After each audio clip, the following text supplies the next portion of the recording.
Warning. The following programme may contain a joke about Jensen Button that's out of date. Gareth Jones On Speed apologises to listeners and hopes this does not spoil your enjoyment of the show. Gareth Jones On Speed!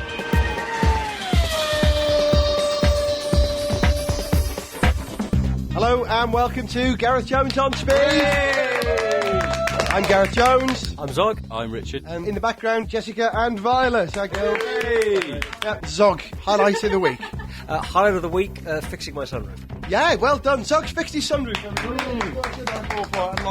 We can't really go anywhere in this show yet without talking about the first ever GarethJones.tv vodcast, the Grand Prix of London. Zog, what was your best bit in the vodcast? I think the best bit was getting some really good dynamic shots of that S-Max driving around streets of London.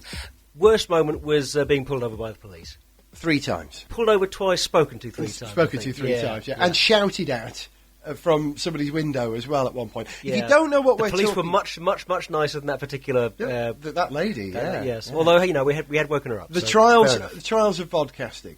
Now, if you don't know what we're talking about, we've done our first ever bit of video, which you can watch on your phone or your iPod or your whatever media player you've got, or your computer. Yeah, it's about the London Grand Prix. What about that sequence past Buckingham Palace, Tower Bridge? It's just a great section of track, isn't it? If you watch it, notice there's some extreme stunt work involved in that. You only understand that when you watch it, but the gravel trap moment, perhaps, the gravel trap moment. Woo! But the joy of that was that you get a slightly higher equity rate when you do stunts. Now, if you haven't seen it, go to www.garethjones.tv, follow the link for the Gareth Jones On Speed page, and you'll see that there's a bit of video you can download as well if you haven't already got it. Now, the whole reason for launching into the world of video is to celebrate something. We're celebrating 12 months, 12 episodes of Gareth Jones. Yes. Thank you for downloading. And, Richard, you're celebrating what? Go on. It's 5 years of Sniff Petrol and 6 years... Whoa, thank you, thanks. 6 years since I became a man as well, so it's a sort of double anniversary. There's a link here on our site, so you don't even have to think about it. Just click and go to There's a link on my site as well. It's just one big mutual backslapping thing, and since I started growing hair on my back, that becomes a lot more comfortable. The relationship between Gareth Jones On Speed and Sniff Petrol, do you think that we have become the GM, Renault, Nissan of broadcasting via the underweb? So as Sniff Petrol and Gareth Jones On Speed has merged, blurred in such a way that you can't tell whether it's me talking now or whether it's you talking now. Is that you, Richard, or me? I'm not here anymore. He's gone. This is Gareth Jones On Speed and this is Sniff Petrol.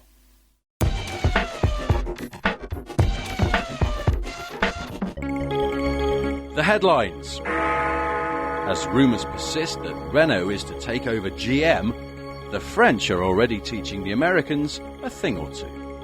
No, we would make it fall off this way.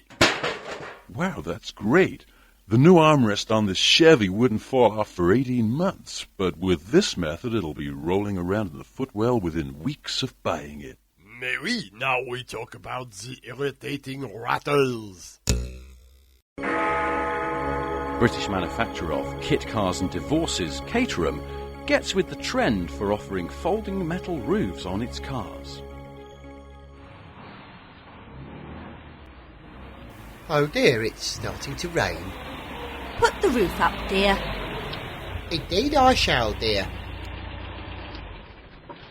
Right, tab A goes into tab B.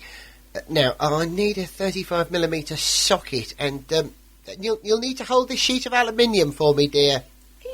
How long is this actually going to take? Well, the manual says 12 to 16 hours.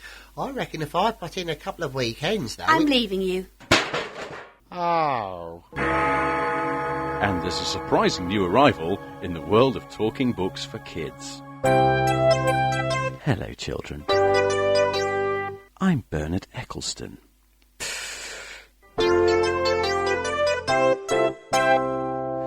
Once upon a time, there was an evil group of car makers, and they wanted to form a breakaway series and turn their backs on kindly old F1.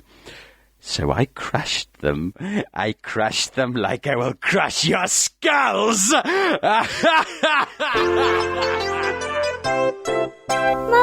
I don't want this story anymore. Gareth Jones on Speed. As you know, we like to get out of our studio, that is this living room, and go and look at cars either on a track or in a show. And we didn't have to go very far for the show recently, because the British Motor Show has moved back to London from Birmingham, and it was probably about 12 kilometres from this very room. Well, you should know, because you took your time getting there, I seem to remember. It took 3 hours for me to drive from my home to XL, which is just a few miles away. Now, it would have been quick. With hindsight, was it a good idea to drive from here to Docklands? Was the hottest day of the year, and the Blackwell Tunnel had just broken down. There were 3 breakdowns in it, and all of London locked up. I should have just got the on my bike. Yeah. Gareth Jones on bike. Wouldn't be the same, would it? No, But you've got to drive to the motor show, haven't you? I think you have. And, once you were there, it was worth it. Oh, it was great, actually. We were there for the press preview. Glass of champagne. Very nice. Yeah, and we had a good chance to look around the show.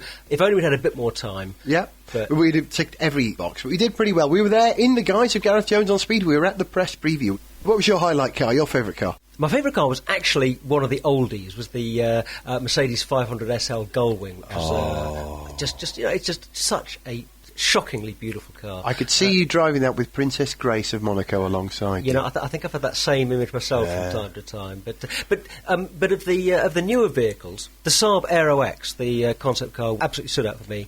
I do like concept cars. Sometimes their flights are fantasy, and there's a strong argument to say that the Saab Aero X, which is this beautiful bioethanol-fuelled 2-door super coupe, kind of aerodynamically inspired. Some links to this, their aerospace side of what Saab do, and with this very kind of cantilevering roof that sort of lifts off. The whole of the roof lifts off. Yeah.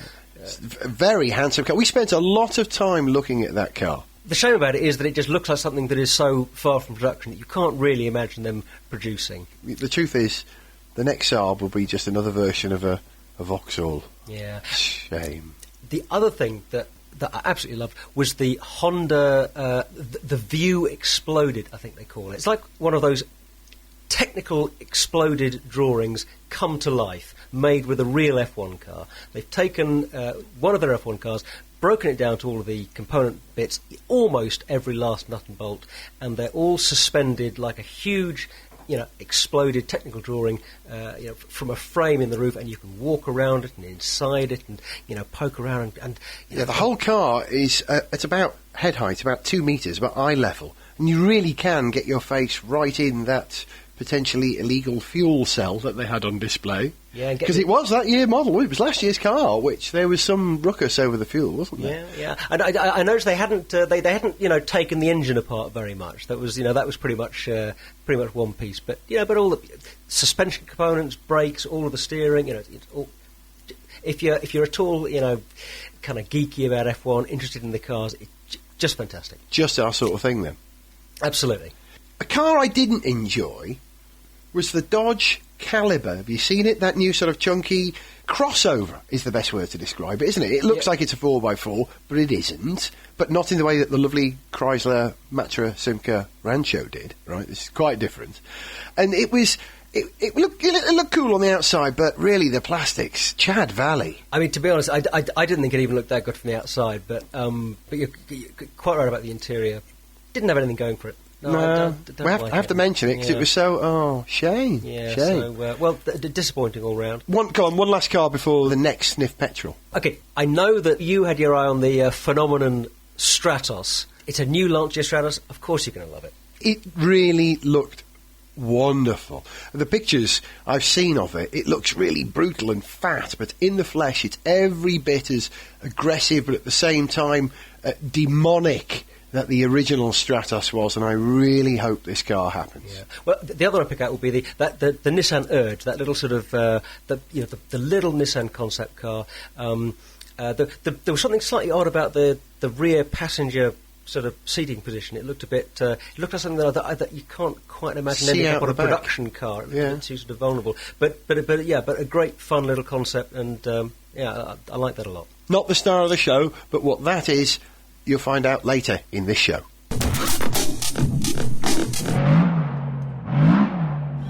Coming soon on Quantel Records. Now this is what we call the sound of F1, featuring the ballad of Juan Pablo Montoya.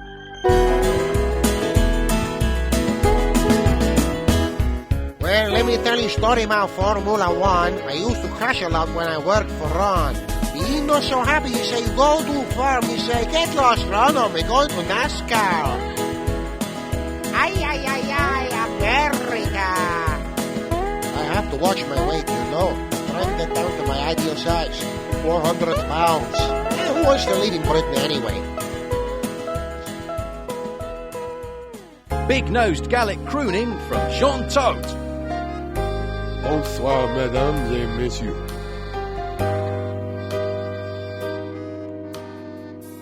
When I won at Le Mans, people say, Jean, that Peugeot 907, it really must be heaven.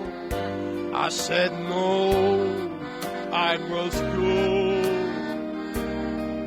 to Italy, to Ferrari, to run the show with Monty Zebulon.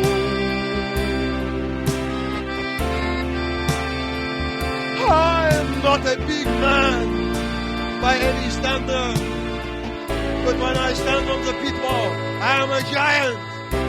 I will win championships with British engineering and make the greatest champion of all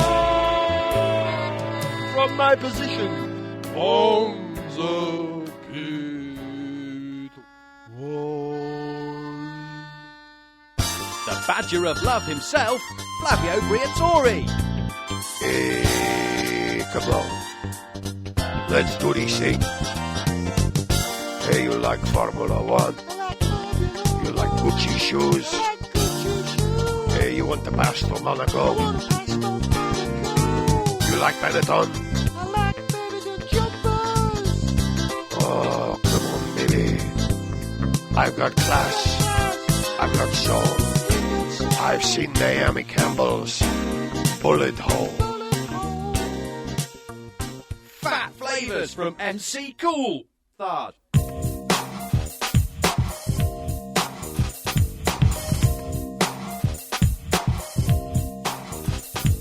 My face is square and my wallet is full. Wanna drive for Ferrari but I'm stuck with Red Bull. Got a flat in Monaco but that's not where I am, cause I own some hotels and ones in Nottingham. Doesn't really matter that my racing car sucks, cause you should see my range of shaving products. Okay, the new my defasters.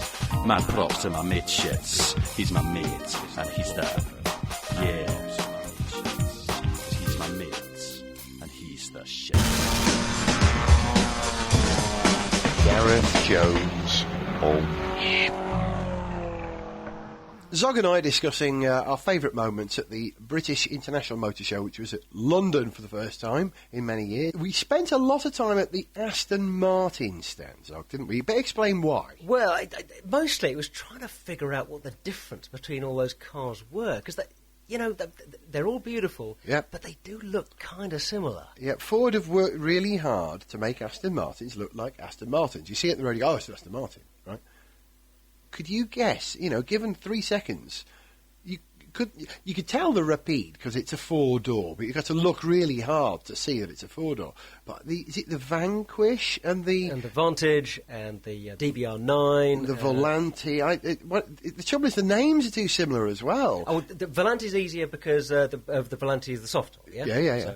So that's okay. Yeah. But yeah, the others, it's such little things. It's things like the profile of the nose. Whether the bottom part of the nose is kind of is undercut more or less, or And the taper in the rear window, is it tapered to the end or just cut off square? You've got to really look hard, haven't you? But that's good if you're a car spotter. Yeah, I mean, you were asking one of the girls on the stand, how you tell the difference, and she was picking at things like how you'd look for a certain type of trim around the door to tell the difference between one and another. Yeah. It's like telling the difference between twins, isn't it? Well, this is the one that wears the red T-shirt, and this is the one that wears the blue T-shirt, but otherwise they're identical twins. Yeah. But did you also see there was that chap looking around the stand, and I use the word advisedly, who was kind of also spending quite a while. Looked very wealthy.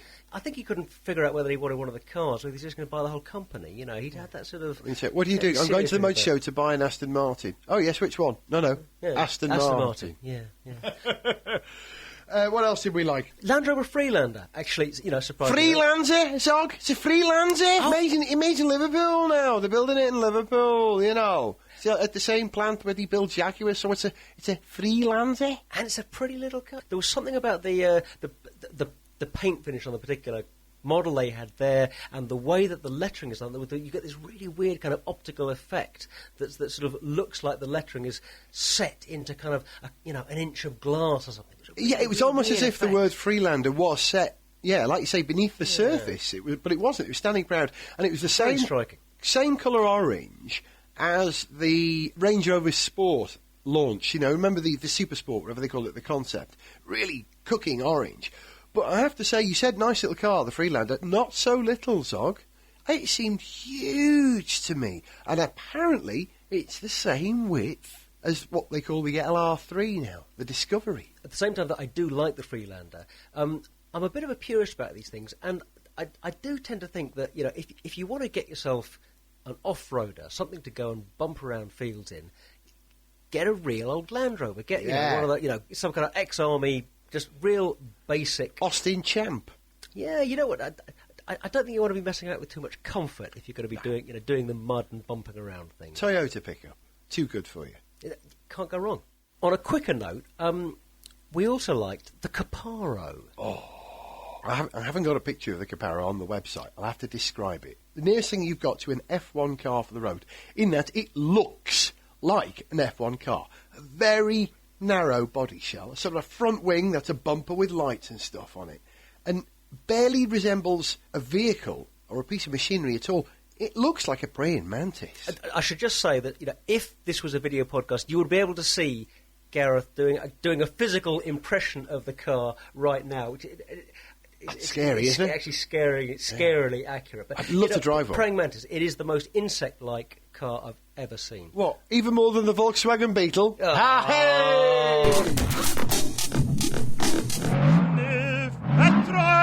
With the success of the British Motor Show, Sniff Petrol spoke to Ford to find out what made their stand such a hit. Well, we were very happy with our presentation at the show. I mean, our official corporate colour is blue, but you will have noticed that this year we went for a lot of orange. We found that worked a lot better in this context, and I think people really like the orangeness that we had there. I don't remember seeing any orange cars on your stand. Cars? No, I was talking about the girls who give out the brochures. As MG's Chinese owners Kaching reveal more of their plans for restarting production at Longbridge, Sniff Petrol has acquired this exclusive tape of representatives from Beijing briefing the new foreman in Birmingham. Okay, so we start building MGTF in Longbridge.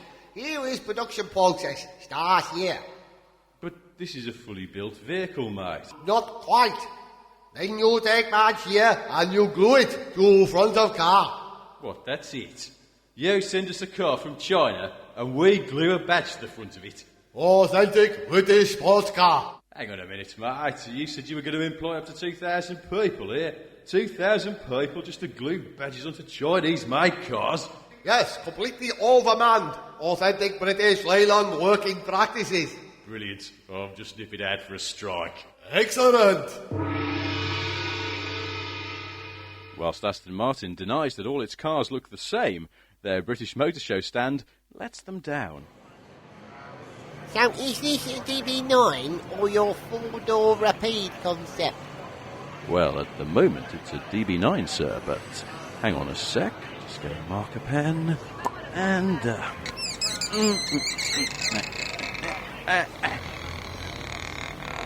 right. Now it looks like the Ford or a B. Yeah, can you tell what it is yet? It's another Aston Martin that looks exactly like all the other Aston Martins. Bah.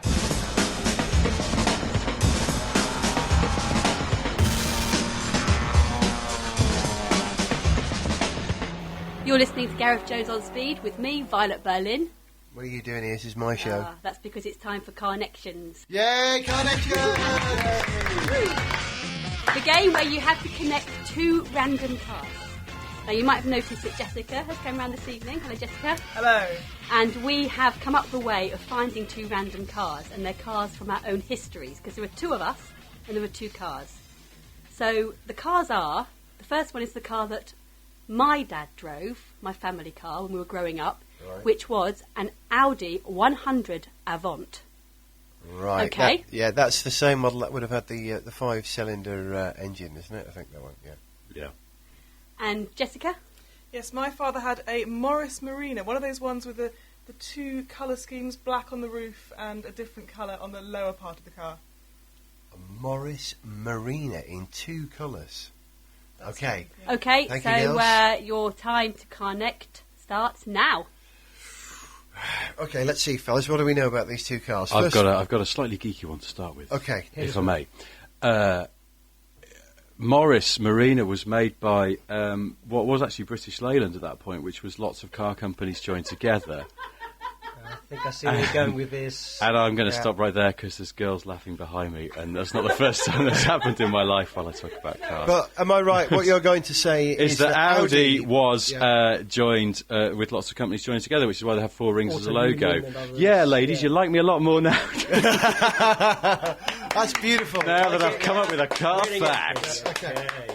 Okay, how about this one? I think I mentioned that particular Audi Avant, apart from having a very fastback estate quality to it, was also one of the first cars on sale with an engine with an asymmetric cylinder number. 5-cylinder was available, right? Can you remember another 5-cylinder before then? I don't think there was another 5-cylinder, was there? What thicker one? I mean, 5 cylinders, you think of Audi. Yeah. There was a lot of stuff in the 20s and 30s when people were just experimenting with stuff. In the same way that people used to experiment with fruitcake and things, and go, oh, it doesn't need anchovies in it, that's disgusting. Okay, but what we're talking about is late 20th century automobile, therefore, right, that ran with an asymmetric number of cylinders. Now, if you'd owned a Morris Marina at that time, now I can't claim to have owned one, but I know where you're going with my best mate had one, right? Seldom did all 4 cylinders run. It was a purple... Was it the Super Coupe, the two-door version? You know? He had a loose spark plug lead or something. It would run on 3 cylinders most of the time. Okay. So the Audi and the Marina both run on asymmetric cylinder numbers. Okay, I declare you all the winners. Hey! Thank you. Violet Berlin and Jessica, my dad drove a Morris.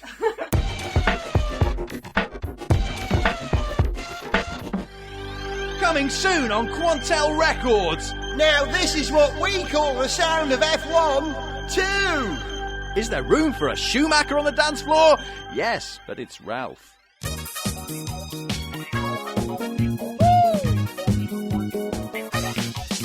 I'm a natural born racer. I'm not as talented as my brother. See me on the dance floor looking fine. The 3-year contract should have been mine. Glad and proud, race for the day. I don't care what people say. I hear them smear, and that's okay. Just whatever you do, just don't say that on me. Hey, hey. Woo! Don't say it again. I'm a natural racer. Not as talented as my brother. I drive like a nut and I love like a mother. You're Michael's little brother.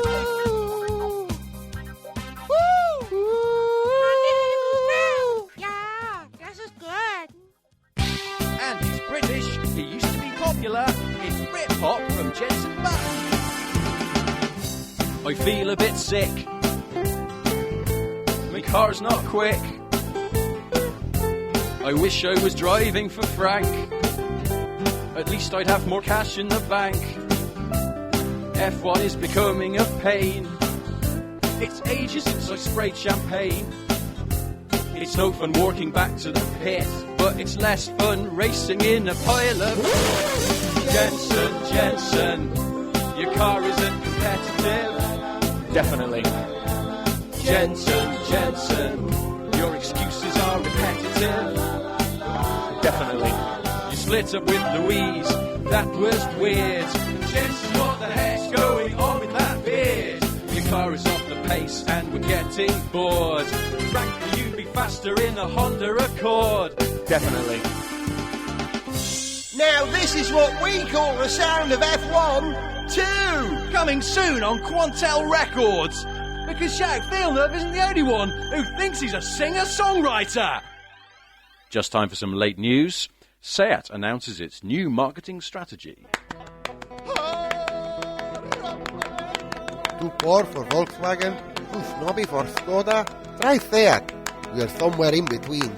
Oh, really, we are. Look, you like paella? We're Spanish too. Come on, give us a try, please. Fernando's a nice guy. Oh, come on, please. IKEA born for you, huh? Someone, buy our cars.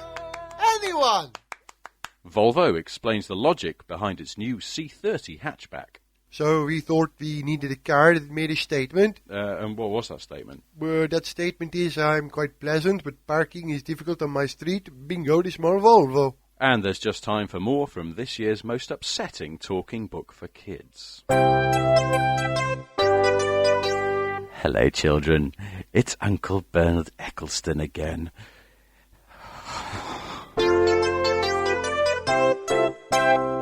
Once upon a time, there was a circuit called Silverstone.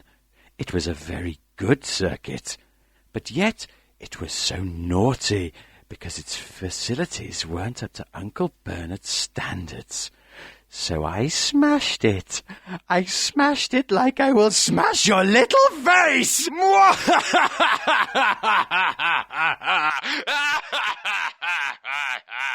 why is Damon Hill hiding behind the sofa?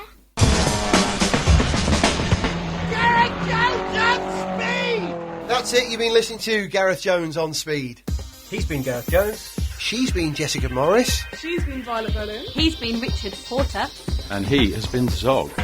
We're going to play out on a sombre moment, really, I think. We're going to miss Juan Pablo Montoya. Oh, yes. I think every one of us here. Amen. Amen. And so to honour Montoya, who I always thought was going to be a world champion Formula One driver, you realise we're never going to hear the Colombian national anthem again. Probably not for a very long time in the context of F1.